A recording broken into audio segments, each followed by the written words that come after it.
நம்ம அமல் பொன்மலை தான் சீட்டு கொடுத்தாங்க. நான் சந்தோஷப்படுறேன். நம்ம கட்சியிலையும் நம்ம மாவட்ட செயலாளர் அது அந்த நேரத்தில் நான் இந்த நேரத்தில் ரொம்ப சந்தோஷப்படுறேன். நம்ம கட்சியில நம்ம பகுதியில நம்ம தொகுதியில நம்ம ஒரு எஸ்சி கம்யூனிட்டியில் அவங்களுக்கு கொடுத்தாங்க. நான் ரொம்ப ரொம்ப சந்தோஷப்பட்டேன். ஆனால் அவங்க தோத்துது எனக்கு ரொம்ப வருத்தம். இப்போ கூட ரொம்ப வருத்தம் அவங்கள நினைச்சாலும். ஏன்னா இன்னைக்கு அவங்க வந்து ஒரே முறை தான் நின்னாங்க.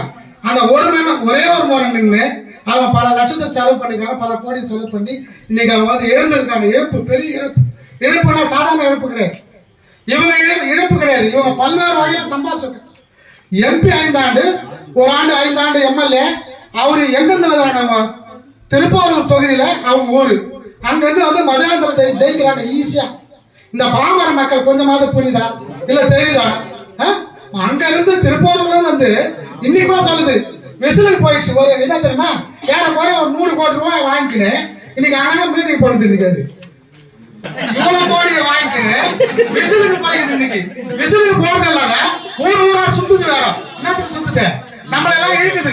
உனக்கு 1 கோடி 1 லட்சம் தரேன், உனக்கு 5000 தரேன், உனக்கு 50,000 தரேன், நீங்க எல்லாம் வாங்க. ஆனா அந்த அம்மா கூப்பிடுது. இன்னைக்கு மதுராந்தரம் மீட்டிங் நடக்குது. இன்னைக்கு என்ன இப்படி அந்த மரகத குமரவேலு எந்த அடிப்படையில் ரெட்டாளி ஓட்டு போட்டு அவங்க வர வச்சுட்டோம். இப்ப விசிலுக்கும் போட்டாங்க. விசிலுக்கு போய் இந்த பணத்தை வாங்கிட்டு இன்னைக்கு நம்ம ஊராட்சி ஃபுல்லா சுத்துறாங்க.